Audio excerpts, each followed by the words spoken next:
اصل بات یہ ہے کہ دین جو ہے وہ ملاؤں کے حوالے ہو گیا ہے، ایسے لوگوں کے حوالے ہو گیا ہے کہ جن کا اللہ کے دین سے کوئی سروکار نہیں ہے۔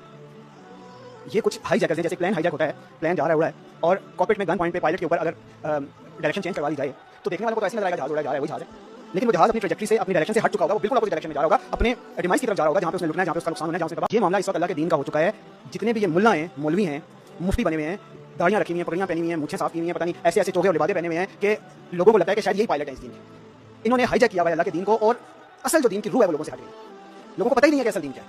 اس وجہ سے اللہ کے دین کا نعوذ باللہ ثم نعوذ باللہ انہوں نے چہرہ مسخ کر دیا۔ میں اس کو واچ کر رہا ہوں، یہ معلوم نہیں کہاں سے پڑھ کر آئے ہیں، ان کا لہجہ دیکھو اور ان کا استنباط دیکھو تو رونگٹے کھڑے ہوتے ہیں کہ جو باتیں 1000 سال تک علماء کو پتہ نہیں چلی، 1500 سال تک، آج اس کو پتہ چل گئی یار۔ اب یہ اللہ رب العالمین قرآن کریم میں فرماتے ہیں هل يستوي الذين يعلمون والذين لا يعلمون، اہل علم اور بے علم برابر نہیں ہو سکتے۔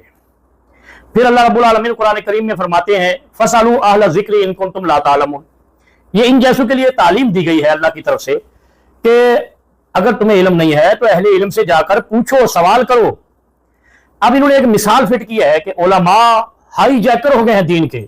اب ایک بدبخت، نبی علیہ الصلوۃ والسلام نے فرمایا العلماء ورثۃ الانبیاء، کہ میری وراثت علماء کو ملی ہے، جنہوں نے علم دین حاصل کیا وہ وارث انبیاء ہے۔ بھائی وہ تو وارث انبیاء، ان کو تو اللہ کے حبیب نے اپنے دین کا پریچر منتخب کر لیا۔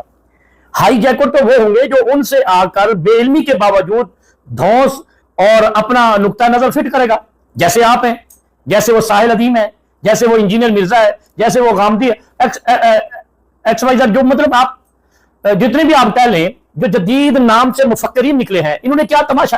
اچھا ہائی جیکر کیسے؟ کہتے ہیں جی ہائی جیکنگ ہوگی تو دنیا کو تجھے پتا جہاز اڑ رہا ہے، لیکن وہ ہائی جیک ہو گیا، وہ اپنی تباہی کی طرف جائے گا۔ بھائی وہ جو جہاز اڑ رہا ہے اس کے پائلٹ نے کوئی ٹریننگ لی ہوگی؟ پہلے اس میں بات کرو کہ جہاز اڑا کیسے؟ وہ کسی نے ٹریننگ لی، کسی نے تعلیم حاصل کی، کسی کو اپنا استاد بنایا، پھر وہ پائلٹ بنا۔ پہلے پائلٹ تو بنو، آپ اسکواڈرن لیڈر ڈائریکٹ بن گئے ہو، پھر آپ عجیب و غریب معنی اور مفاہیم لکھتے ہو کہ جناب الجماع اور اسٹیٹ میں فرق ہے۔ الجماع اسے کہتے ہیں مسلمانوں کی ایک جماعت، کافروں کی ایک جماعت، وہ تو ہے ہی ہے، ہمارے مسلمانوں کی ایک جماعت ہے، مسلمان امت الواحدہ ہے، اس میں فروعی اختلافات ہیں، لیکن اسٹیٹ الریاسہ المملکہ ہوتی ہے۔ الریاسہ المملکہ میں مسلمان بھی ہوں گے، کفار بھی ہوں گے، اور وہ سارے مل کر ایک ریاست بنیں گے، اور ریاست کے لیے وہ سب برابر ہوں گے، سب ایک جیسے ہوں گے کہ یہ مسلمان ہے یہ اپنی عبادات کرے گا، اور یہ کافر ہے اس کو اپنے، یعنی جس کو ہم اقلیت کہتے ہیں وہاں ذمی کہتے تھے۔ پھر یہ کہتے ہیں الجماع کے تحت جو ہے نا ہمیں جو ہے نا ایک ہو جانا چاہیے، اور اسٹیٹ کے جو بھی پالیسی ہو، وہ بھائی اگر پالیسی جو بھی اسٹیٹ کی ہو تو اللہ کے نبی صلی اللہ علیہ وسلم نے، صحیح بخاری صحیح مسلم کی روایت ہے، کلکم راع و کلکم مسئول عن رعیتہ، ہر ایک آدمی سے پوچھا جائے گا۔ یہاں سے آپ کا اسٹیٹ کا تصور تو ختم ہو گیا، ہر ایک حاکم ہے، ہر ایک کی رعایا ہے، یعنی اگر باپ بھی ہے تو اس کی اولاد اس کی رعایا ہے۔ پھر من رعا منکم منکرا فلیغیرہ بیدہ، کہ جو تم میں سے منکرات کو دیکھے وہ اس کو مٹائے۔ آپ بتائیں پھر کہ یہاں تو ہر ایک کو حکم ہے کہ جہاں غلطی دیکھے ٹوکے، احتجاج کرے، مظاہرہ کرے، گریبان میں ہاتھ ڈالے، اقتدار سے اتار دے، یہ تو حکم آ رہا ہے قرآن نبی علیہ الصلوۃ والسلام کا۔ پھر ید اللہ علی الجماع، پھر یہ اس طرح کی، مطلب آپ کیا کہنا چاہ رہے ہیں؟ آپ اپنے سوچ کے مطابق آپ اپنا، یعنی آپ ایسے لگے ہیں جیسے تھانے دار لگے ہیں، آپ کا لہجہ یہ ہے کہ بس جو میں کہہ رہا ہوں ٹھیک ہے، کشمیریوں کے جنازے ٹھیک نہیں ہیں، بلوچوں کے جنازے ٹھیک نہیں ہیں، فلانے کے جناب خوارج ہو گئے۔ بھائی یہ تم نے کہاں سے، جمہوریت میں خوارج کہاں ہوتا ہے؟ خوارج خلافت کے مقابلے میں ہوتا ہے، جہاں خلافت قائم ہوگی، اور جتنے بھی خلافت کے لیے اصول و ضوابط احادیث میں آئے ہیں وہ آپ سارے جمہوریت پہ فٹ کر رہے ہیں، اور اس کے ذریعے سے آپ لوگوں کو اسلام سے نکالے جا رہے ہیں۔ آپ اللہ سے ڈر جائیں۔ اللہ رب العالمین قرآن کریم میں فرماتے ہیں کہ اگر علم نہیں ہو تو علم سیکھو۔ علماء یہ زمین پر آسمان کے ستاروں کی مانند ہیں، بریلوی ہے، دیوبندی ہے، شیعہ ہے، اہل حدیث ہے، یا دوسرے بھی ہیں۔ سوال یہ ہے کہ یہ اہل علم ہے، ان سے اجتہادی غلطی ہوئی ہوگی، تب کوئی شرک کر رہا، کوئی بدعت کر رہا، کوئی کچھ کر رہا، لیکن یہ تو نہیں ہے کہ آپ بغیر کسی استاد کے آپ جناب علماء پہ تبرہ شروع کر دیں، علماء کو ہائی جیکر کہہ دیں۔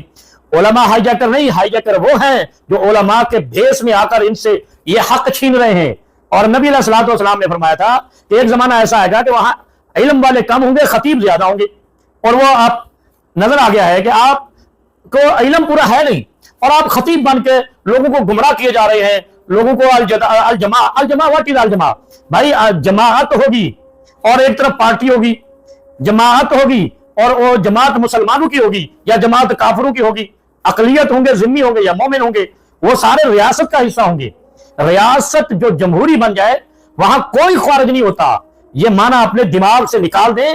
یہ لوگوں کو نیا دین نہیں سکھائیں. جو دین رسول اللہ صلی اللہ علیہ وسلم لے کر آئے ہیں اس کو کسی راسخ العلم عالم سے پڑھیں، کیونکہ یہ حکم ہے کہ علماء سے دین سیکھو. علماء زمین پر آسمان کے ستاروں کی مانند ہے. لہذا آپ کا یہ معنی لینا اور اس طرح کی باتیں کرنا یہ بڑا افسوسناک ہے.